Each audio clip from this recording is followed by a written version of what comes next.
Okay. So first question జనరల్గా power BI start చేయగానే అందరికి వచ్చేది అసలు వాట్ ఈస్ పవర్ బిఐ. అవును. సో ఇక్కడ పవర్ బిఐ అంటే ఏంటి అంటే జనరల్గా సింపుల్గా చెప్పాలంటే ఇక్కడ బిఐ అంటే meaning business business intelligence tool అని. Business intelligence. Okay. So general business intelligence అంటే ఏంటి?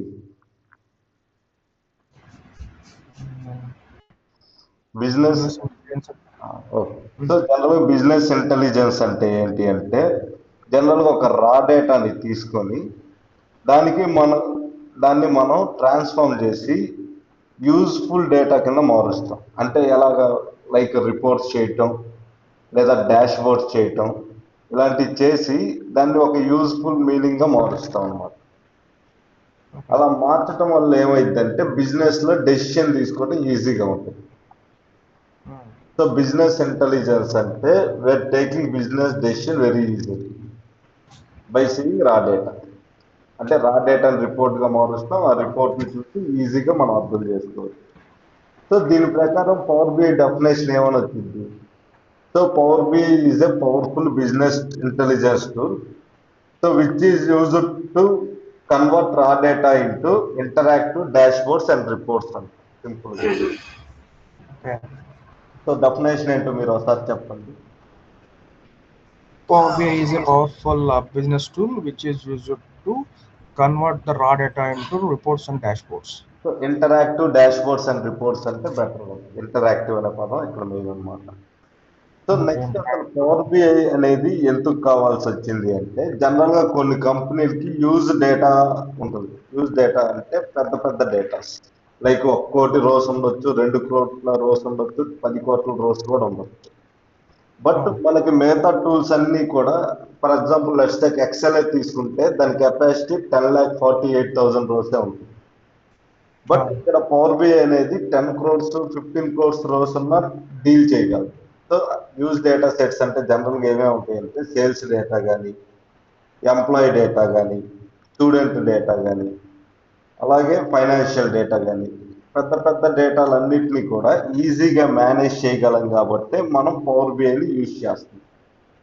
సో పవర్ బిఐని యూజ్ చేయటం వల్ల మనకి అడ్వాంటేజెస్ ఏంటి అంటే డేటాని అనలైజ్ డేటా ఈజీగా అనలైజ్ చేయొచ్చు. నెక్స్ట్ ట్రెండ్స్ను ఫైండ్ చేయొచ్చు. అంటే నెక్స్ట్ సెక్టర్ ఎలా ఉండొచ్చు, ఏంటి లోపాలు ఏంటి, ఎంత వచ్చింది, ఇంకా ఎంత రావచ్చు, ఎక్కడ మనం మనీ కట్ చేయాలి, ఎక్కడ ఇన్వెస్ట్ చేస్తే ప్రాఫిట్స్ ఎక్కువ వస్తాయి, ఇలాంటి విషయాలన్నీ డిస్కస్ చేస్తాం.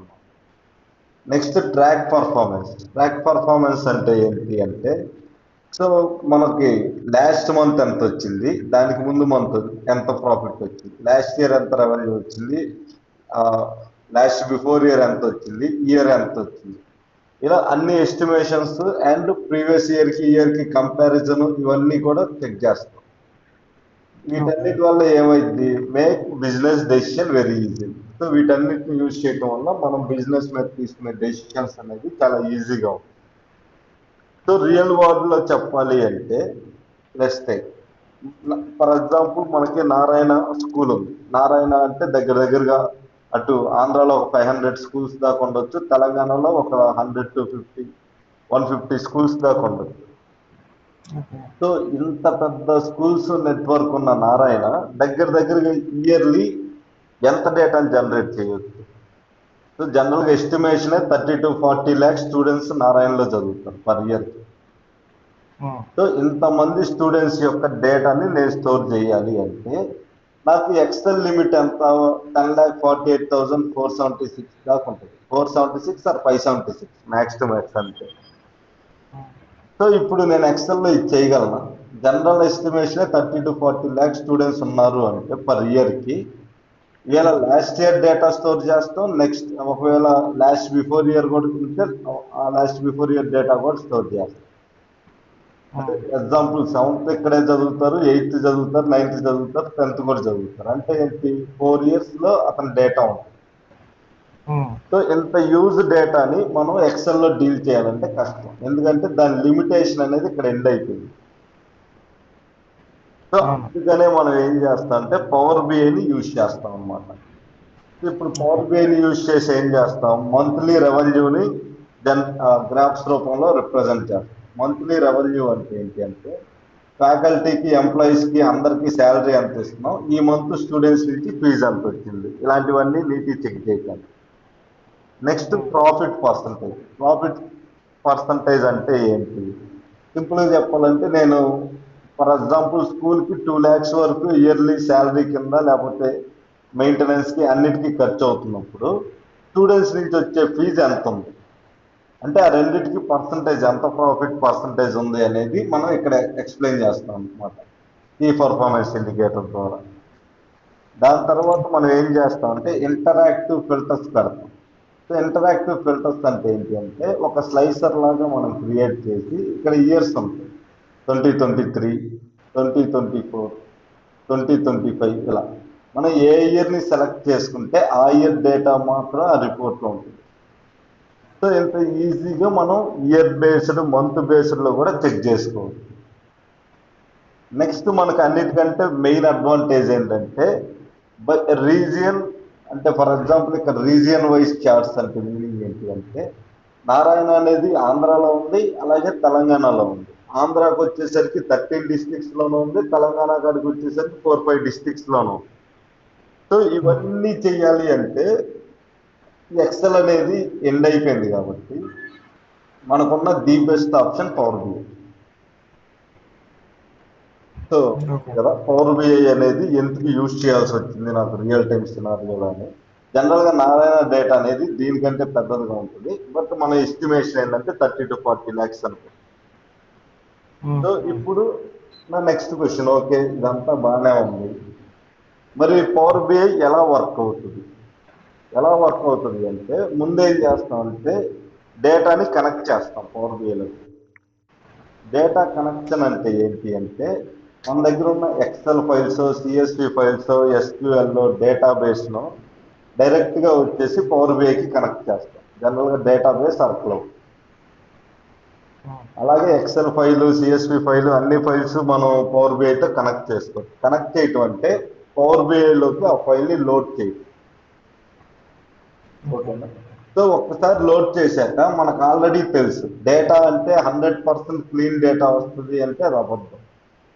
సో ఖచ్చితంగా 90% అన్క్లీన్డ్ డేటానే వస్తుంది. అన్క్లీన్డ్ అంటే కొద్దిగా ఇన్ఫర్మేషన్లో నల్ వాల్యూస్ రావచ్చు, అలాగే ఫార్మేట్స్ మిస్ అయ్యి ఉండొచ్చు, లేదా డేటా టైప్ చేంజ్ అయ్యి ఉండొచ్చు, ఇలా చాలా చాలా రకరకాల మిస్టేక్స్ రావచ్చు, లైక్ డూప్లికేట్స్ ఎక్కువ ఉండొచ్చు.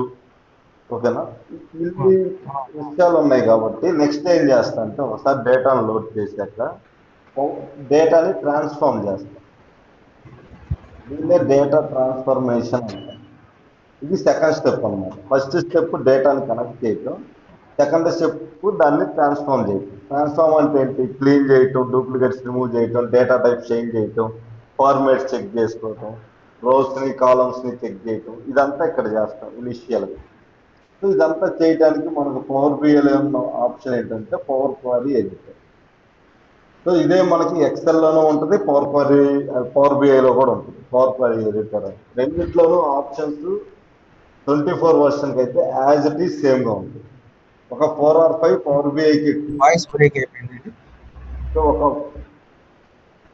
పవర్ క్వారీ ఎడిటర్ ఇక్కడ పవర్ బిఐలో ఉండేది, ఎక్సెల్లో ఉండేది యాజ్ ఇట్ ఈస్ సేమ్గా ఉంటుంది. బట్ 24 వర్షన్ కాబట్టి బట్ డిఫరెన్స్ ఎక్కడ వచ్చింది అంటే మనకి ఈ పవర్ బిఐలో 4-5 ఆప్షన్స్ ఎక్కువ ఉంటాయి కంపేర్ టు ఎక్సెల్. అంతే, అంతకంటే ఒక్క చిన్న డిఫరెన్స్ కూడా ఉండదు. సో ఈ స్టెప్ అయిపోయిన తర్వాత నెక్స్ట్ మనకు ఉండేది data modelling. So data modelling అంటే ఏంటి అంటే మనకి డేటా అనేది సింగిల్ ఫైల్లో రాదు, మల్టిపుల్ ఫైల్స్ వస్తుంది. So student file, faculty file, లేదంటే మెయింటెనెన్స్ ఫైలు, ఇలా రకరకాలుగా డిఫరెంట్ ఫైల్స్లో ఉంటుంది డేటా. ఒక్కొక్క ఇన్ఫర్మేషన్ ఒక్కొక్క ఫైల్లో స్టోర్ చేసి ఉంటున్నారు కదా. మనం ఫైనల్ రిపోర్ట్ క్రియేట్ చేసేటప్పుడు వీటన్నిటిని కలిపే రిపోర్ట్ క్రియేట్ చేయాలి. ఒక్కొక్క ఫైల్ మీద ఒక్కొక్క రిపోర్ట్ క్రియేట్ చేయాలి. అందుకనే ఏం చేస్తామంటే వీటన్నిటి మధ్యలో రిలేషన్షిప్ని బిల్డ్ చేస్తాం. సో మనకి పాండాస్లోకి వెళ్తే జాయిన్స్ అనే కాన్సెప్ట్ ఉంటుంది కదా పైథాన్లో. Inner join, left join, right join, outer join అని. అలాగే ఇక్కడ కూడా రిలేషన్షిప్స్ బిల్డ్ చేస్తాం, బట్ జాయిన్ చేయం టేబుల్స్. అంటే ఒక టేబుల్ కి కనెక్షన్ ఇస్తాం అన్నమాట. సో కనెక్షన్ ఎలా ఇస్తాం అంటే ఒక కామన్ కాలం ఉండాలి. అంటే అన్ని టేబుల్స్ లోనూ ఒక కామన్ కాలం అనేది మస్ట్ అండ్ షుడ్ గా ఉండాలి. ఆ కామన్ కాలమ్స్ ఉన్నప్పుడు మాత్రమే మనం రిలేషన్షిప్ అనేది పర్ఫెక్ట్ గా బిల్డ్ చేయాలి.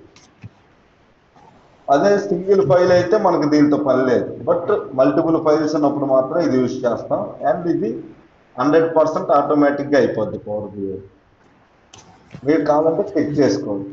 నెక్స్ట్ ఫోర్త్ స్టెప్ ఏంటి అంటే ఇదే మెయిన్, డాక్స్ క్యాలిక్యులేషన్ అంట.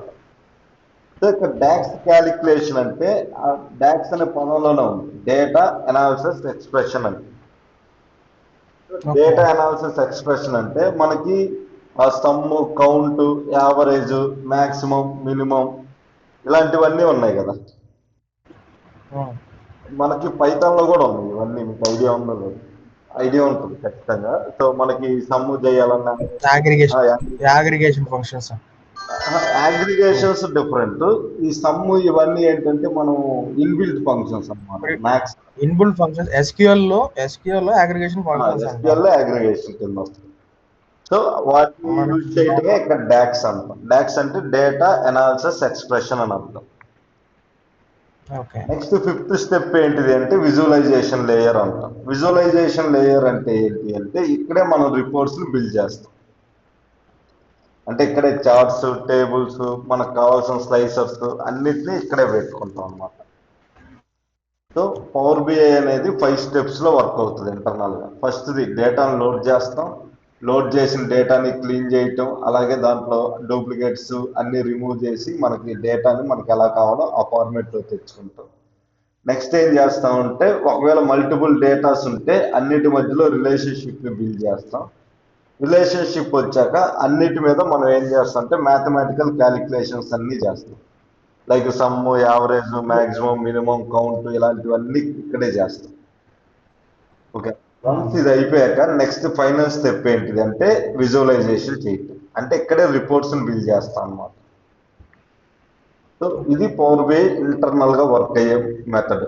So 5 steps: data loading, data transformation, data modelling, DAX calculation, visualisation layer. Okay, ఇది ఇంటర్నల్ వర్క్ కదా. మరి పవర్ బిఐ ఆర్కిటెక్చర్ అంటే ఏంటి? సో పవర్ బిఐ ఆర్కిటెక్చర్ అన్నా కూడా మనకి సేమ్ అలానే ఉంటుంది, ఎక్కువ డిఫరెన్స్ ఏ ఉండదు. ఫస్ట్ది data source.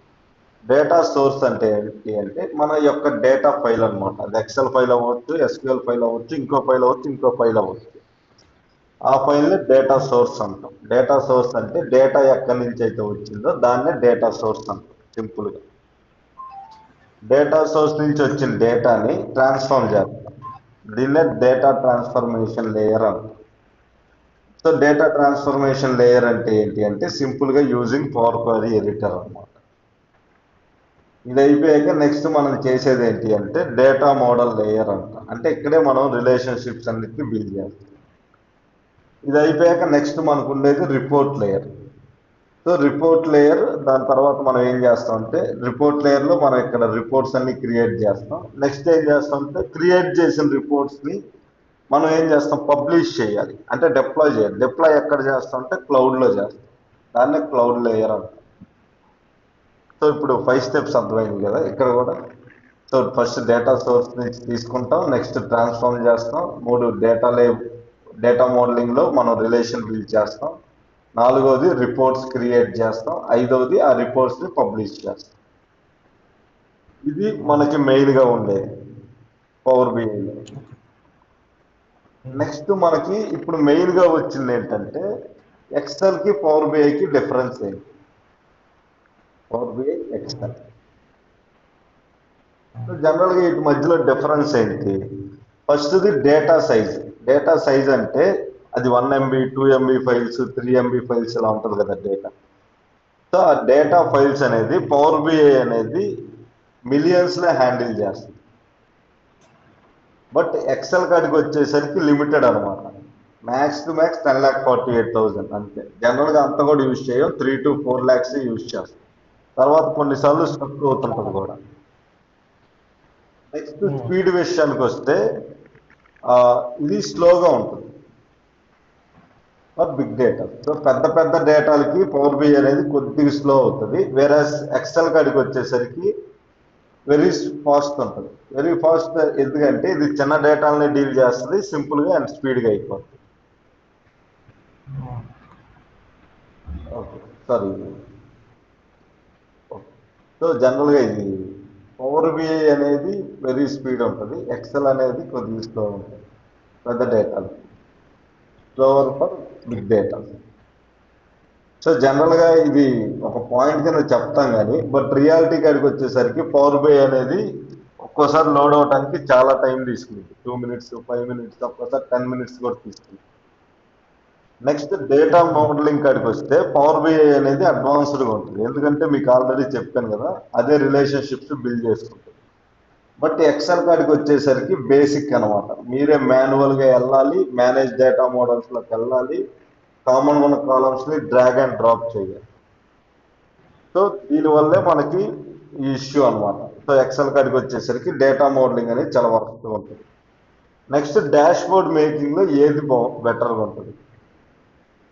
So dashboard మేకింగ్లో పవర్ బిఐ అనేది స్టాటిస్టిక్ అంటే చాలా పర్ఫెక్ట్ అండ్ పవర్ బిఐ అనేది ఇంటరాక్టివ్, చాలా పర్ఫెక్ట్ అండ్ నీట్గా ఉంటుంది. ఓకేనా? అదే ఎక్సెల్ కాడికి వచ్చేసరికి స్టాటిస్టిక్ అనమాట, అంటే నార్మల్ అన్నమాట, బేసిక్ డాష్ బోర్డ్స్ చేస్తాం. మీకు ఎక్సెల్ డాష్ బోర్డ్స్ కూడా ఒకసారి చూపిస్తాను, దాన్ని బట్టి మీకు ఈజీగా ఉంటుంది. ఇక్కడ మీరు చేసిన రిపోర్ట్ని షేర్ చేయాలంటే మాన్యువల్గా షేర్ చేయాలి. అదే పవర్ బిఐలో అయితే మీరు క్లౌడ్లో డిప్లాయ్ చేస్తే చాలు, క్లౌడ్ నుంచి అందరికీ షేర్ చేసుకోవచ్చు, షేర్ చేయొచ్చు. తర్వాత షేర్ చేసిన యాక్సెస్ని మీరు కట్ చేయొచ్చు, దాని తర్వాత మళ్ళీ వ్యూ ఆప్షన్ ఇలా చాలా వస్తాయి క్లౌడ్లో. బట్ ఎక్సెల్ కాడికి వచ్చేసరికి మీరు మాన్యువల్గానే ఈ డేటాని షేర్ చేయగలరు. ఇక ఫైనల్గా వచ్చేసరికి ఎక్సెల్లో డాక్స్ అనేది లిమిటెడ్ అనమాట. డాక్స్ అంటే advanced mathematical formula. But Power BI కాడికి వచ్చేసరికి పవర్ బిఐ అనేది ఫుల్ డాక్స్ ఇంజన్ అని పిలుస్తుంది. ఓకేనా? సో ఇప్పుడు మీకు అర్థమైంది కదా what is Excel and what is Power BI అనేది. సో సింపుల్ గుర్తుపెట్టుకొని పవర్ బిఐ అనేది లార్జ్ డేటాస్ని డీల్ చేయడానికి ఇచ్చారు, బట్ ఎక్సెల్ అనేది లిమిటెడ్ డేటా. స్పీడ్ విషయానికి వస్తే పవర్ బిఐ చాలా స్పీడ్గా ఉంటుంది అంటారు, బట్ కొన్ని ల్యాప్టాప్స్లో అయితే చాలా స్లోగా వచ్చింది, స్ట్రక్ అవుతా కూడా ఉంటుంది. ఎక్సెల్ అనేది చిన్న డేటాలకి అయితే స్పీడ్గా ఉంటుంది, ఒకవేళ డేటా అనేది 5 lakhs 6 lakhs 7 lakhsకి వెళ్ళిందంటే ఇది కూడా కొద్దిగా స్ట్రక్ అవటం, ఎక్సెల్ నాట్ రెస్పాండింగ్ అని రావటం, ఇలాంటివి జరిగే ఆప్షన్స్ ఎక్కువగా. అండ్ నెక్స్ట్ పవర్ బిఐ అనేది చాలా అడ్వాన్స్డ్గా ఉంటుంది డేటా మోడల్లో, ఎందుకంటే రిలేషన్షిప్స్ 100% ఆటోమేటిక్గా బిల్డ్ చేస్తుంది. ఎక్సెల్కి ఆ కెపాసిటీ లేదు కాబట్టి మనమే మాన్యువల్గా రిలేషన్షిప్ని బిల్డ్ చేయాలి. ఇక్కడ ఆటో డిటెక్ట్ అనే ఒక ఆప్షన్ ఉంటుంది, కానీ ఆటో డిటెక్ట్ చేసినా కూడా అంత బెస్ట్ అయితే ఇవ్వలేదు, నార్మల్గానే ఇస్తుంది. సో నెక్స్ట్ డాష్ బోర్డ్స్ కాడికి వస్తే ఇక్కడ ఇంటరాక్టివ్ డాష్ బోర్డ్స్ చేస్తాం, ఎందుకంటే ఇంటరాక్టివ్ డాష్ బోర్డ్స్ అంటే నీట్గా కనిపిస్తుంది, మీనింగ్ఫుల్ ఇన్సైట్స్ ఎక్కువ ఉంటాయి, కేపీఐస్, ట్రెండ్ అనాలిసిస్, ఫోర్కాస్ట్ ఇవన్నీ వస్తాయి. బట్ ఎక్సెల్ కాడికి వచ్చేసరికి స్టాటిస్టిక్ అంటే ఏంటంటే మనమే చిన్న చిన్న స్క్వేర్ లాంటి బాక్సులు పెట్టుకుని ఆ బాక్సులని కేపీఐ కింద వాడుకొని నెక్స్ట్ చార్ట్స్ క్రియేట్ చేసుకొని ఇలా చేయాలి. బట్ పవర్ బిఐకి అయితే మనకు ఆ ఇబ్బంది ఉంటుంది. నెక్స్ట్ దీన్ని ఎలా షేర్ చేస్తామంటే పవర్ బిఐ అనేది క్లౌడ్లోకి పబ్లిష్ చేస్తాం, పబ్లిష్ చేశాక అది ఎవరెవరు చూడొచ్చో కూడా మీరు అక్కడ డిసైడ్ చేస్తారు, కానీ ఎక్సెల్ అనేది మాన్యువల్గా చేయాలి. సో దాంట్లో ఇంకా మనం ఏం చేయలేం. నెక్స్ట్ పవర్ బిఐ కాడికి వచ్చేసరికి ఇది full DAX engine, advance mathematical calculations ఈజీగా అవుతుంది. బట్ మనకి ఎక్సెల్లో కూడా డాక్స్ ఉంది, కానీ అది చాలా లిమిటెడ్ అనమాట, ఎక్కువగా యూజ్ చేయాలి. సో అర్థమైంది కదా మీకు పవర్ బిఐకి ఎక్సెల్కి డిఫరెన్స్ ఏంటి అని అడిగితే మీరు ఆన్సర్ చేయగలరు ఇప్పుడు.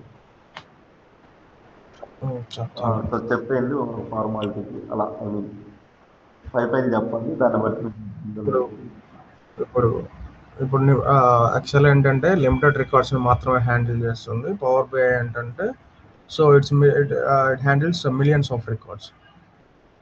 ఓకే నెక్స్ట్ వచ్చేసి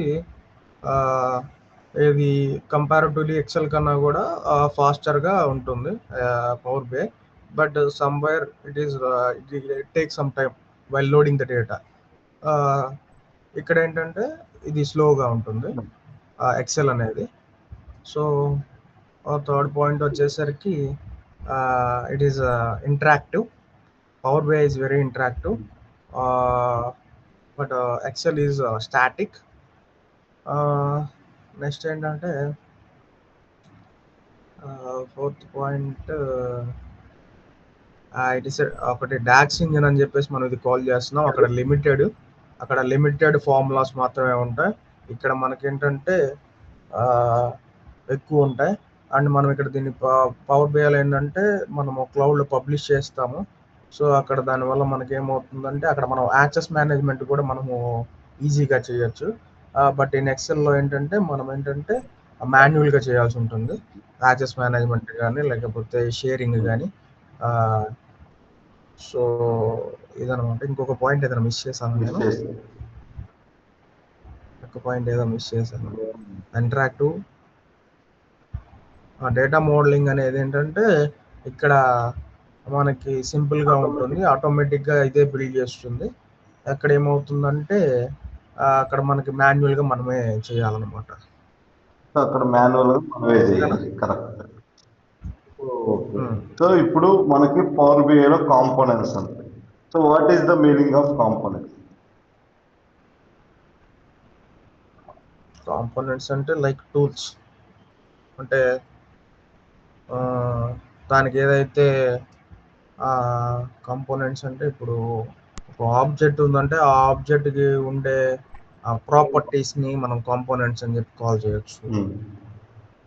సో లేదంటే దాన్ని ఎక్కడ యూజ్ చేస్తామని చెప్పేసి ఇప్పుడు నువ్వు ఇక్కడ రాశారు కదా, పవర్ బై కాంపోనెంట్స్ అంటే power by desktop, power by service, power by mobile, power by reports. Power by components అంటే పవర్ బిఐలో ఏమేమి ఉంటాయి అనేది. సో జనరల్గా మెయిన్ ప్రాపర్టీస్ అని చెప్పేసి అనొచ్చు కదా. ప్రాపర్టీస్ అనేది టెక్నికల్ వర్డ్ కాదు. ప్రాపర్టీస్ అంటే డేటా టేబుల్కి ఇచ్చే నేము ఆ విధంగా వస్తుంది, టేబుల్ నేము, వీటిని ప్రాపర్టీస్. ఓకే సరే, కాంపోనెంట్స్ తోటే వెళ్దాం. కాంపోనెంట్స్ అనే అనాలి. అంటే టెక్నికల్ మీరు అన్నది ఇంగ్లీష్ పరంగా ప్రాపర్టీస్ అయితే కరెక్ట్ అనేమో కానీ, బట్ పవర్ బిఐలోకి వచ్చేసరికి ప్రాపర్టీస్ అని చెప్పి వేరేది ఉంది. సో కొలైడ్ అవుతుంది. సో జనరల్గా కాంపోనెంట్స్ అంటే పవర్ బిఐలో మనకి ఏమేమి ఆప్షన్స్ ఉంటాయి అని. ఓకేనా? సో ఫస్ట్ మనకి పవర్ బిఐలో ఉండేది ఏంటిది అంటే పవర్ బిఐ డెస్క్టాప్ అంటాం. సో ఈ పవర్ బిఐ డెస్క్టాప్లోనే మీరు పవర్ క్వైరీ ఎడిటర్ చేస్తారు, దాంతోపాటు డేటాని కనెక్ట్ చేస్తారు, లోడ్ చేస్తారు, అలాగే రిలేషన్షిప్ బిల్డ్ చేయటం, డాక్స్ రాయటం, ఇదంతా ఇక్కడ పవర్ బిఐ డెస్క్టాప్లోనే చేస్తారు అన్నమాట మీరు. సో పవర్ బిఐ డెస్క్టాప్ అంటే మనం ఇందాక ఇంటర్నల్ స్ట్రక్చర్ అని చెప్పాను కదా, డేటాని కనెక్ట్ చేయటం, ట్రాన్స్ఫార్మ్ చేయటం, మోడలింగ్ చేయటం, డాక్స్ రాయటం, నెక్స్ట్ విజువలైజేషన్లో రిపోర్ట్ క్రియేట్ చేయటం. అండ్ ఈ ప్రాసెస్ అంతా జరిగేదాన్నే పవర్ బిఐ డెస్క్టాప్ అంటాం. నిన్న మీరు ఏదైతే ఇన్స్టాల్ చేశారో అదే పవర్ బిఐ డెస్క్టాప్ అంటాం. సో నిన్న మీరు ఇన్స్టాల్ చేసింది ఇది. నెక్స్ట్ మనకి ఏముంది అంటే పవర్ బిఐ సర్వీస్ అని ఉంది. సో పవర్ బిఐ సర్వీస్ అంటే ఏం చేస్తామంటే మనం ఇక్కడ క్రియేట్ చేసిన రిపోర్ట్స్ని ఇక్కడ పబ్లిష్ చేస్తాం అన్నమాట. సో పబ్లిష్ అన్నా సింపుల్గా డిప్లాయ్ అన్నా ఒకటే, అంటే అక్కడ పబ్లిష్ చేస్తాం, అంటే రిపోర్ట్ మొత్తాన్ని పబ్లిష్ చేశాక అక్కడ మనం డాష్ బోర్డ్స్ని షేర్ చేసుకోవచ్చు, అలాగే రీఫ్రెష్ షెడ్యూల్ పెట్టచ్చు. ఎందుకంటే డేటా అనేది ఒక రోజు వచ్చి రెండో రోజు ఆగిపోయేది, వస్తూనే ఉంటుంది డైలీ. అందుకని మనం ఏం చేస్తామంటే డైలీ రీఫ్రెష్లు పెడతా ఉంటే రీఫ్రెష్ అయిన ప్రతిసారి కొత్త డేటాతోటి అప్డేట్ అవుతూ ఉంటుంది. ఓకేనా? అక్కడ మనం యాప్స్ క్రియేట్ చేస్తాం, అలాగే వర్క్ స్పేస్ని మేనేజ్ చేయటం, ఇవన్నీ మనం ఎక్కడ చేస్తాం అంటే పవర్ బిఐ సర్వీస్లో చేస్తాం. సో మీరు పవర్ బిఐ సర్వీస్కి వచ్చాక ఇవన్నీ చూడవచ్చు ఎలా జరుగుతున్నాయి. నెక్స్ట్ పవర్ బిఐ మొబైల్ అంటే ఏంటి అంటే ఈ డెస్క్టాప్లో క్రియేట్ చేసిన రిపోర్ట్స్ని మనం మొబైల్లో కూడా చూడొచ్చు అనమాట. దీన్నే సింపుల్గా వ్యూయింగ్ డాష్ బోర్డ్స్ అంటాం. అలాగే KPIs ని మానిటర్ చేస్తూ ఉంటాం, అంటే కీ పర్ఫార్మెన్స్ ఇండికేటర్స్ని ఎప్పటికప్పుడు చూసుకుంటూ ఉంటాం. ఓకేనా? ఇది ఎందుకు యూజ్ అయ్యిద్ది అంటే మీరు ప్రతి చోటికి ల్యాప్టాప్ తీసుకెళ్ళలేరు. General company manager, CEO, team leader ఏదో పని మీద వెకేషన్లో బయటకు వెళ్ళటం ఏదో ఒకటి జరిగింది. సో ప్రతి చోట ఆయన ల్యాప్టాప్ ఓపెన్ చేసి చూసుకోలేదు. బట్ మొబైల్ అయితే ఈజీగా చూసుకోవచ్చు కదా, అందుకనే పవర్ BI మొబైల్ వర్షన్ కూడా ఉంది.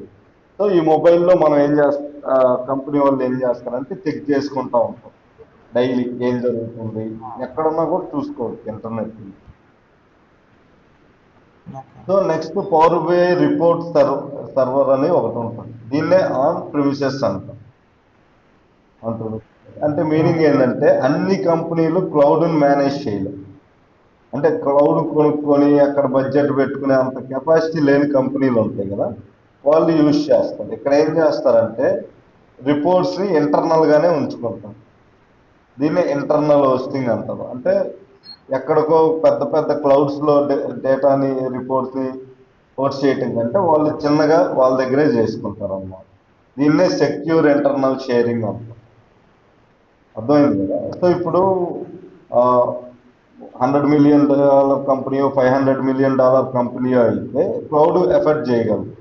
ఒక స్టార్టప్ కంపెనీలోనే మీరు పవర్ BI యూజ్ చేయాల్సి వస్తే స్టార్టప్ వాడు వెంటనే క్లౌడ్ని చేయగలరా? సో ఇప్పుడు ఫర్ ఎగ్జాంపుల్ ఇది జనరల్గా ఎక్కడెక్కడ మెయిన్గా యూజ్ చేస్తారంటే చిన్న చిన్న వాటిల్లో యూజ్ చేస్తారు. రెండోది పెద్ద పెద్ద వాటిల్లో ఇంకా ఎక్కువ యూజ్ చేస్తారు. Like banking sector. ఈ బ్యాంకింగ్ సెక్టర్ వాళ్ళు ఏ క్లౌడ్ని నమ్మరు, ఏ క్లౌడ్లోనూ పెట్టుకోరు. వాళ్ళు ఇంటర్నల్గా సెక్యూర్ చేసుకుంటూ ఉంటారు డేటా మొత్తాన్ని. నెక్స్ట్ కొన్ని government sectors like mainly defence కానీ ఇలాంటి వాటిలో ఎప్పుడైనా పవర్ BI రిపోర్ట్స్ లాంటివి జనరేట్ చేస్తే ఇది క్లౌడ్లో పెట్టరు. ఎందుకంటే క్లౌడ్లో ఎవరైనా హ్యాక్ చేసినా ఏం జరిగినా మొత్తం డేటా అనేది వీళ్ళు చేయదాటి వెళ్ళిపోతుంది. అలా వెళ్ళిపోవటం అనేది బిగ్గెస్ట్ రిస్క్ కాబట్టి వీళ్ళు ఏం చేస్తారంటే డేటాని సెక్యూర్ చేసుకుంటారు ఇంటర్నల్గా. either చిన్న కంపెనీస్ అయినా చేయొచ్చు క్లౌడ్ని ఎఫెక్ట్ చేయలేని వాళ్ళు, లేదా పెద్ద పెద్దవి కూడా చేస్తాయి. ఎందుకంటే క్లౌడ్ మీద ట్రస్ట్ లేదు, మమ్మల్ని మేము ప్రొటెక్ట్ చేసుకోగలం ఇంటర్నల్గానే. ఎందుకంటే ఈ కంపెనీలు అందరికీ ఫస్ట్ రెస్పాన్స్ టీమ్ ఉంటుంది. ఎవరైనా హ్యాక్ చేయబోతుంటే వీళ్ళు వెంటనే రియాక్ట్ అయ్యి దాన్ని ఆపటమో, హ్యాకింగ్ స్టాప్ చేయటమో, ఆ యూజర్ ఐడిని బ్లాక్ చేయటమో ఏదో ఒకటి చేయొచ్చు. బట్ క్లౌడ్ అనేది అందరికీ కలిపి కామన్ ప్లాట్ఫామ్. అందులో నేను అప్లోడ్ చేసుకోవచ్చు, ఇంకో కంపెనీ ఒకటి చేయొచ్చు, ఇంకో కంపెనీ ఒకటి చేయొచ్చు, ఇంకో కంపెనీ ఒకటి చేయొచ్చు. సో ఇందులో ఉన్నప్పుడు ఎవరైనా హ్యాక్ చేస్తే బ్యాడ్ లక్ అయ్యి బ్యాంకింగ్ గవర్నమెంట్ దానికి వెళ్తే ఎక్కువ లాసెస్ ఉంటాయి. అందుకనే మనం జనరల్గా ఏం చేస్తారంటే బ్యాంకింగ్కి మాత్రమే ఇంటర్నల్గా ఉంచుకుంటాం. అప్పుడే వాళ్ళు సెక్యూర్గా ఉంటుంది. ఎందుకంటే వాళ్ళ వరకే ఉంటుంది, వాళ్ళ దాన్ని వాళ్ళు ప్రొటెక్ట్ చేసుకుంటే సరిపోతుంది. ఇది పవర్ BI గురించి బేసిక్ ఐడియా అనమాట. నెక్స్ట్ ఇప్పుడు పవర్ BI ఇక్కడికి జనరల్గా ఇక్కడికి వెళ్ళి పవర్ BI డెస్క్టాప్ అని కొడితే ఓపెన్ అయిపోతుంది. ఖర్చులో ఓపెన్ అవ్వగానే ఫస్ట్ మనకు కనిపించేది ఏంటిది అంటే ఓపెన్. సో ఇది ఓపెన్ అవ్వగానే మనకి ఇక్కడ ఫస్ట్ డేటా సోర్స్ని సెలెక్ట్ చేసుకోండి అని అడుగుతుంది. డేటా సోర్స్ని సెలెక్ట్ చేసుకోవడం అంటే ఇప్పుడు మీరు ఎక్సెల్ డేటాని తీసుకోవాలా, SQL డేటానా, లేకపోతే బ్లాంక్ రిపోర్ట్ అంటే లోపలికి వెళ్ళాక మీరు సెలెక్ట్ చేసుకుంటారా, లేదా నేను నేర్చుకుంటున్నాను నాకు శాంపుల్ డేటా ఇవ్వండి అని చెప్పి స్టార్ట్ చేస్తారనేది ఇక్కడ మీరు డిసైడ్ చేసుకోవచ్చు. ఇక్కడ గెట్ సోర్స్ అని మీరు ప్రెస్ చేస్తే లోపలికి వెళ్ళిపోతారు. సో లోపలికి వెళ్ళకుండా జనరల్గా అక్కడి నుంచే కూడా తీసుకోవచ్చు. బట్ లోపలికి వస్తే మనకు మల్టిపుల్ ఆప్షన్స్ ఉంటాయి. So inside is the best అన్నమాట. ఓకే, నెక్స్ట్ మనకి ఇక్కడ ఉండేది ఏంటిది అంటే పవర్ BIని స్టార్ట్ చేయడానికంటే ముందు మనకు పవర్ BI అంటే ఏంటి అనేది, పవర్ క్వరీ ఎడిటర్ అంటే ఏంటి, ఇలా బేసిక్ ఇంట్రడక్షన్ ఉంటుంది అనమాట. 5 minutes వీడియోల కింద. అలాగే కొద్దిగా మెటీరియల్, మ్యాటర్ ఇవన్నీ ఉంటాయి, వాటి ప్రకారం ఉంటుంది. నెక్స్ట్ ఇక్కడ కింద ఉండేది ఏంటిదంటే రీసెంట్గా మీరు చేసిన రిపోర్ట్స్ అన్నీ కూడా ఇక్కడ ఉంటాయి. ఓకేనా? సో జనరల్గా ఇది ఏంటంటే నా ల్యాప్టాప్లో ఇష్యూస్ ఉండటం వల్ల ఫ్రెండ్ తీసుకున్నా. సో దానివల్ల ఏంటంటే ఇక్కడ ఎలాంటి రిపోర్ట్స్ లేదు. సో ఓకే, నెక్స్ట్ ఇక్కడికి వెళ్ళిపోయి మనం బ్లాంక్ రిపోర్ట్ అని ఇస్తే మనకి ఇప్పుడు ఓపెన్ అయిందే పవర్ BI డెస్క్టాప్. ఓకేనా. సో ఈ పవర్ బిఐ డెస్క్టాప్ లో మీరు చూడంగానే ఫస్ట్ ఏం కనిపిస్తుంది? ఇది డేటా పేనా. యాడ్ డేటా అంటే ఇక్కడ మనం report data frame pane PAN, data pane data pane PAN. Pain okay data okay pane అంటే ఏంటి అంటే మనం తీసుకున్న చార్ట్స్, ఫిల్టర్స్, కేపీఐస్ అన్ని పెట్టి రిపోర్ట్ క్రియేట్ చేసే ప్లేస్ ని డేటా పేన్ అంటారు. ఓకేనా, జస్ట్ గుర్తుపెట్టుకోండి నేమ్ వరకు, అదేం పెద్ద ఇంపార్టెంట్ ఏం కాదు, డైలీ చూసే కొద్ది మీకు అలవాటు అవుతుంది. నెక్స్ట్ రైట్ సైడ్ లో మనకు ఉండే దీన్నే ఫిల్టర్స్ పేన్ అంటాం. సో ఫిల్టర్స్ అంటే ఏంటి అంటే మనకి పైథాన్ లో చూసుకుంటే కండిషన్స్ ఉంటాయి, ఇఫ్, ఎల్ఇఫ్, ఎల్స్ అని. సో ఈ కండిషన్ బేస్డ్ గా మనం మన అవుట్పుట్ ని డిసైడ్ చేస్తాం కదా, ఇక్కడ ఫిల్టర్స్ కూడా అలానే పనిచేస్తాయి. టాప్ 10 కావాలి, టాప్ 15 కావాలి, లేదా టాప్ 5 కావాలి, లేదంటే ఈ రేంజ్ కి మధ్యలో ఉండే వాళ్ళే కావాలి, ఇలాంటి ఫిల్టర్స్ అన్ని ఇక్కడ చేస్తాం. నెక్స్ట్ ఉండేదాన్ని విజువలైజేషన్ పేన్ అంటాం. అంటే ఏంటంటే ఇక్కడే మన చార్ట్స్, దానికి సంబంధించిన ఫిల్టర్స్ అన్ని ఇక్కడే ఉంటాయి. అంటే చార్ట్స్ అంటే చార్ట్ క్రియేట్ చేస్తే సరిపోదు, చార్ట్ లో మనకి చాలా కలర్స్ ఉంటాయి అన్నమాట. ఎక్స్ యాక్సెస్ ఏముండాలి, వై యాక్సెస్ ఏముండాలి, దానికి కలర్ ఏముండాలి, టైటిల్ ఏముండాలి, అలా అన్ని డీటెయిల్స్ చేసేదాన్ని విజువలైజేషన్ పేన్ అంటాం. ఈ చివరగా ఉండేదాన్ని డేటా పేన్ అన్నది. మళ్ళీ డేటా పేన్ అని కూడా అనొచ్చు, లేదంటే ఇక్కడ మీ టేబుల్స్ అన్ని ఇక్కడ ఉంటాయి. అంటే మీరు ఏ డేటాలు అయితే లోడ్ చేశారో ఆ డేటాలన్నీ ఇక్కడ కనిపిస్తాయి. సో జనరల్ గా దీన్నే డేటా పేన్ అని అంటాం. మరి దీన్ని కూడా డేటా పేన్ అంటాం కదా, అంటే ఇక్కడ ఒక్కసారి మీరు డేటాను లోడ్ చేశాక దీని నేమ్ చేంజ్ అయిపోతుంది. అప్పుడు దీని నేమ్ క్యాన్వా రిపోర్ట్ అంటాం. అంటే రిపోర్ట్ చేయడానికి అనుకూలంగా ఉన్న ప్లేస్ అని. కానీ డేటా లేనప్పుడు మాత్రం దీన్ని డేటా పేన్ అనే అంటాం, ఎందుకంటే ఇక్కడ నుంచి కూడా మీరు డేటాను లోడ్ చేసుకోవచ్చు కాబట్టి. సో డిఫరెన్స్ అర్థమైంది కదా. డేటా పవర్ బిఐలోకి లోడ్ అవ్వక ముందు దీన్ని డేటా పేన్ అంటాం, దీన్ని డేటా పేన్ అనే అంటాం. ఒక్కసారి లోడ్ చేశాక ఇది క్యాన్వా రిపోర్ట్ అవుతుంది, ఇది డేటా పేన్గా ఉంటుంది. ఓకే. సో ఇప్పుడు నా దగ్గర పెద్ద ఏ డేటా లేదు అంటే ఇక్కడ గెట్ డేటాలోకి వెళ్తే మీరు చూడవచ్చు చాలా ఆప్షన్స్ ఉంటాయి. సో ఇన్ని రకాల ఫైల్స్ని మీరు పవర్ బిఐలోకి లోడ్ చేయొచ్చు.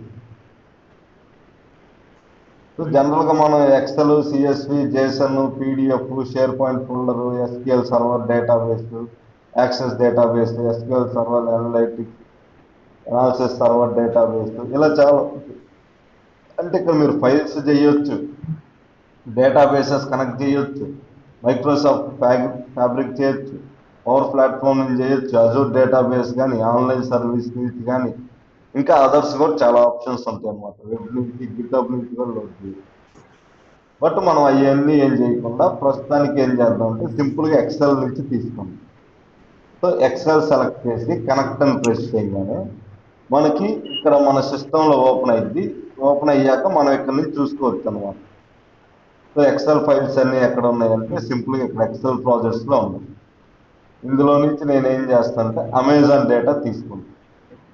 ఓకేనా, తీసుకొని ఓపెన్ కొడతాను. ఎక్కడి నుంచి గ్యాదర్ చేశారు ఈ డేటా అంతా? ఎక్కడి నుంచి గ్యాదర్ చేశారు ఈ డేటా మన అంతా? దగ్గర ఇలాంటి ఒక 30 దాకా ఉన్నాయి. అదే సోర్స్ ఎక్కడ అంటున్నాను. పైథాన్లో డేటాను ర్యాండమ్గా జనరేట్ చేస్తాం కదా లైబ్రరీస్. సో ఇలా డేటా రాగానే ఫైల్ వచ్చింది, బట్ అది మీకు సెలెక్ట్ అవ్వదు. సెలెక్ట్ ఎప్పుడైంది అంటే ఇక్కడ టిక్ ఆప్షన్ ఇచ్చినప్పుడే సెలెక్ట్ అయింది. ఓకేనా. సో టిక్ ఇచ్చాక మనం ఇక్కడ చూడొచ్చు డేటా అంతా ఉంటుంది. ఈ డేటా అంతా మీరు చూశారు కదా, ఇదే కాదా అనేది ఇక్కడే డిసైడ్ అవ్వాలి. సో డేటా ఇదే కరెక్ట్ అనుకోగానే మనం ఇక్కడ లోడ్ అని ప్రెస్ చేస్తే ఆ డేటా అనేది పవర్ బిఐలోకి లోడ్ అవుతుంది సక్సెస్ఫుల్గా. ఓకేనా. సో లోడ్ అయ్యేటప్పుడు నేను ఆల్రెడీ మీకు చెప్పాను, జనరల్గా ఇది వెరీ స్పీడ్ అంటారు, కానీ ఒక్కోసారి స్లోగా ఉంటుంది. అంటే మనది ఫ్రీ వర్షన్ కాబట్టి అలా ఉండొచ్చు, బట్ ఒకవేళ పెయిడ్ వర్షన్లో అయితే కొద్ది స్పీడ్ ఉంటుంది compare to this. Okay. So ఇప్పుడు పవర్ బిఐలోకి డేటా లోడ్ అవ్వగానే ఇక్కడ మీరు చూడవచ్చు దీన్ని రిపోర్ట్ క్యాన్వాస్ అని నేమ్ మారిపోయింది. సో ఇందాక డేటా పేన్ అని ఉంది, ఇప్పుడు ఏమైంది, రిపోర్ట్ క్యాన్వాస్ అని మారింది. ఓకే. సో నెక్స్ట్ ఇది ఈ పార్ట్ అంతా ఇప్పుడు పక్కన పెట్టేసింది, తర్వాత చూద్దాం. నెక్స్ట్ ఇక్కడ మనకి 5 ఆప్షన్స్ ఉంది. ఫస్ట్ ఏంటిది అంటే రిపోర్ట్ వ్యూ. రిపోర్ట్ వ్యూ అంటే మనం చేసే రిపోర్ట్ అంతా ఇక్కడ ఉంటుంది. నెక్స్ట్ టేబుల్ వ్యూ అంటే మనం తీసుకున్న డేటా, అంటే ఆ టేబుల్ ఎలా ఉంటుంది అనేది ఇక్కడ చూపిస్తుంది అన్నమాట. టేబుల్లో ఏ కాలమ్స్ ఉన్నాయి, వాటిలో ఏ డేటా ఉన్నాయి, మొత్తం ఉంటుంది డీటెయిల్డ్గా. ఓకేనా? సో అయిపోయింది. నెక్స్ట్ మనకు ఉండేది ఏంటంటే మోడల్ వ్యూ. మోడల్ వ్యూ అంటే మనం ఇక్కడే రిలేషన్షిప్స్ అన్ని బిల్డ్ చేస్తాం అన్నమాట. సో సింగిల్ డేటా ఉంటే మనకు పెద్ద యూజ్ అవుతుంది, బట్ మల్టిపుల్ డేటాస్ ఉన్నప్పుడే రిలేషన్షిప్ని బిల్డ్ చేస్తాం. ఓకేనా? నెక్స్ట్ మనకు ఉండేది డాక్స్ క్వరీ. డాక్స్ క్వరీ అంటే ఏంటంటే మనం డాక్స్ సంబంధించిన మ్యాథమెటికల్ క్యాలిక్యులేషన్స్ అన్నిటిని ఇక్కడ రాసుకోవచ్చు. బట్ మెయిన్ మనం ఏం చేస్తామంటే ఇక్కడ ఏం రాయం, డైరెక్ట్గా అన్నీ కూడా పైనే రాసాం, ఇక్కడికి ఏం రావు. ఓకేనా? ఇది కూడా అంతే, డాక్స్ కోసం యూజ్ చేస్తే అడ్వాన్స్డ్ వర్క్స్, బట్ మనం ఇక్కడికి రాకుండా అన్ని సింపుల్గా పైనుంచే ఇక్కడనే రాసేసుకుంటాం అన్నమాట డాక్స్ కూడా. సో ఇక్కడ 5 వ్యూస్ ఉంటాయి, report view, table view, model view, DAX view అని. జనరల్గా ఇది 5వది కొత్తగా వచ్చింది, CMDL వ్యూ అని రీసెంట్గా వచ్చింది. దీన్ని ఇంకా పెద్ద యూజ్ చేయట్లేదు. ఓకేనా? ఫస్ట్ 3 బాగా యూజ్ చేస్తాం. సో మమ్మల్ని ఇంటర్వ్యూలో అడిగే మెయిన్ క్వశ్చన్ ఏంటంటే what are the views in Power BI అంటే మనం ఈ వ్యూస్ అంటే ఇవి అన్నమాట ఎక్స్ప్లెయిన్ చేయాలి వీటి గురించి. నెక్స్ట్ ఇది డెస్క్టాప్ లేఅవుట్. అదే పక్కన ఉంది ఏంటంటే మొబైల్ లేఅవుట్ అంట. అంటే ఇప్పుడు మనం చేసిన డాష్ బోర్డ్ అనేది మొబైల్లో ఎలా వస్తుంది అనేది ఇక్కడ చూసుకోవచ్చు. ఇక్కడ మొబైల్లో మనం ఇక్కడ డాష్ బోర్డ్ చేసి మళ్ళీ మొబైల్లో కూడా మళ్ళీ స్పెషల్గా క్రియేట్ చేయాలంటే అవసరం లేదు. డాష్ బోర్డ్ ఆల్రెడీ డెస్క్టాప్లో ఉంటే ఇక్కడ ఆటో క్రియేట్ మొబైల్ లేఅవుట్ అని కొడితే ఆటోమేటిక్గా క్రియేట్ అవుతుంది. సో ఇప్పుడు అర్థమైంది కదా ఈ పార్ట్ అంతా. సో మనం ఇందాక చెప్పుకున్న స్టెప్స్ ఏంటి, ఫస్ట్ డేటాని లోడ్ చేశాక నెక్స్ట్ స్టెప్లో ఏం చేయాలన్నాం, డేటాని ట్రాన్స్ఫార్మ్ చేయాలి అని. ట్రాన్స్ఫార్మ్ అంటే ఏంటి, పవర్ క్వరీ ఎడిటర్లోకి వెళ్తాం. ఓకేనా? ఇక్కడ పవర్ క్వరీ ఎడిటర్లోకి వెళ్ళాలి అంటే ఇక్కడ మీరు చూడొచ్చు ట్రాన్స్ఫార్మ్ డేటా అనే ఆప్షన్ ఉంది. సో హోమ్లో ఉన్నప్పుడు ఇక్కడ క్వరీస్లో ఉంటుంది రీఫ్రెష్ పక్కన. సో ట్రాన్స్ఫార్మ్ డేటా దీన్ని ప్రెస్ చేయగానే మనకి పవర్ BIలో ఒక న్యూ టూల్ ఓపెన్ అవుతుంది. ఆ టూల్ నేమే పవర్ క్వరీ ఎడిటర్ అని. ఇక్కడ మీరు చూడొచ్చు పవర్ క్వరీ ఎడిటర్ అనేది క్రియేట్ అయింది. ఇది డెస్క్టాప్ అనమాట, పవర్ BI డెస్క్టాప్. సో మీరు ఎప్పుడైనా మైక్రోసాఫ్ట్ టూల్ నేమ్ ఏంటో తెలుసుకోవాలంటే ఇక్కడ పైన లెఫ్ట్ సైడ్ చూస్తే మీకు ఆ నేమ్ ఉంటుంది ఏ టూల్కైనా. ఇక్కడ డెస్క్టాప్ అని ఉంది, అదే ఇక్కడికి వచ్చేసరికి ఏమని ఉందంటే పవర్ క్వరీ ఎడిటర్ అని ఉంది. అయితే ఈ పవర్ క్వరీ ఎడిటర్లో ఈ లెఫ్ట్ సైడ్ నుంచి ఈ రైట్ సైడ్ వరకు ఉన్న కంప్లీట్ ఈ బార్ని ఏమని పిలుస్తాం అంటే టూల్ బార్ అంటాం, లేదా టాస్క్ బార్, లేదా రిబ్బన్ బార్ అని కూడా అనొచ్చు.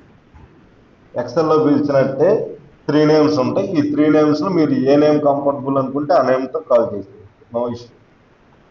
నెక్స్ట్ ఇవి అన్నీ ఏంటంటే గ్రూప్స్ అనమాట. క్లోజ్ అనేది ఒక గ్రూప్, న్యూ క్వరీ అనేది ఒక గ్రూప్, అనేది ఒక గ్రూప్, పారామీటర్స్ ఒక గ్రూప్. అంటే ఇక్కడ మీనింగ్ ఏంటి, జనరల్గా ఈ టూల్ బార్నే మల్టిపుల్ గ్రూప్స్గా డివైడ్ చేసి. సో ఇప్పుడు మొత్తం ఆ లెక్కలో పవర్ క్వరీ ఎడిటర్లో ఎన్ని టూల్ బార్స్ ఉంటాయి, home tool bar, transform tool bar, add column tool bar, view tool bar, వాటిలో ట్యాబ్స్ అంటాము. హోమ్, ట్రాన్స్ఫార్మ్, యాడ్ కాలమ్, వీటిని ట్యాబ్స్ అని చెప్పేసి కాల్ చేస్తాం. బట్ మనం ఏమని పిలుస్తాం అంటే home tool bar or task bar, లేదా transform tool bar or task bar అని కాల్ చేయాలి. ఓకేనా? సో ఇక్కడ tabs, groups, tools. So general గా టూల్ బార్ లో ఉండేదాన్ని అంటాం. సో మనం ట్యాబ్స్ అనే ఈ గ్రూప్ ట్యాబ్ అనే నేమ్ తో కూడా కాల్ చేస్తాం జనరల్ గా. ఇక్కడ గ్రూప్ అని పిలుస్తాం కదా. ఇవి మనకి ఈ హోమ్ ఉంది కదా, నార్మల్ గా ఎక్సెల్లో ఉన్నాయి కదా. నేను ఎక్సెల్ ట్యూటోరియల్స్ చూసేటప్పుడు వాడు చెప్తున్నాడు అనమాట, ఈ హోమ్ మనకి అక్కడ ఉంటాయి కదా, హోమ్, ఇన్సర్ట్, లేఅవుట్, ఇవన్నీ ఉంటాయి కదా. సో వాటిని ట్యాబ్స్ అంటాము. ఈ ఈ టూల్స్ అన్ని ఈ టూల్స్ అన్నిటిని రిబ్బన్ అని చెప్పేసి, అలానే మనకి కింద నచ్చేదాన్ని టాస్క్ బార్ అనొచ్చు, ఎనీ నేమ్ మీరు పిలవచ్చు, నో ప్రాబ్లం. సో బట్ మీరు ట్యాబ్స్ అంటాం కంటే home tool bar, transform tool bar అని చెప్పడానికి ఎక్కువగా యూస్ఫుల్ ఉంటుంది. ఓకేనా? సో ఇప్పుడు మొత్తం మనకి 5 ఉంటాయి: హోము, ట్రాన్స్ఫార్మ్, యాడ్ కాలం, వ్యూ, టూల్స్ అని. సో ఈ 6th వన్ అనేది మీరు డమ్మీ ఆప్షన్ అనుకోండి, ఎందుకంటే ఇక్కడికి వెళ్ళి మీరు పవర్ క్వైరీ ఎడిటర్ మీద వీడియోస్ చూడాలన్నా, ఎవరినైనా సపోర్ట్ అడగాలన్నా, బ్లాగ్ చదవాలన్నా, శాంపుల్స్ ఏమైనా చూడాలన్నా కూడా ఉండేవి చెప్తే మనం రియల్ వరల్డ్లో ఏమి దీన్ని యూజ్ చేయాలి. ఓకేనా? ఇది నేర్చుకోవటానికి, లేదా మీ ఐడియాస్ షేర్ చేసుకోవడానికి, లేదంటే కమ్యూనిటీలో జాయిన్ అయ్యి వాళ్ళు అడిగే క్వశ్చన్స్కి మీరు ఆన్సర్ చెప్పడం, మీరు అడిగే క్వశ్చన్కి వాళ్ళు ఆన్సర్ చెప్పడం, ఇలాంటి సినారియోస్ అన్నీ ఇక్కడ ఉంటాయి. బట్ మనకి అది అవసరం లేదు. మనకు మెయిన్ ఏం కావాలంటే హోము, ట్రాన్స్ఫార్ము, యాడ్ కాలము, వ్యూ, టూల్స్, ఈ 5 మనకు మెయిన్. ఓకే.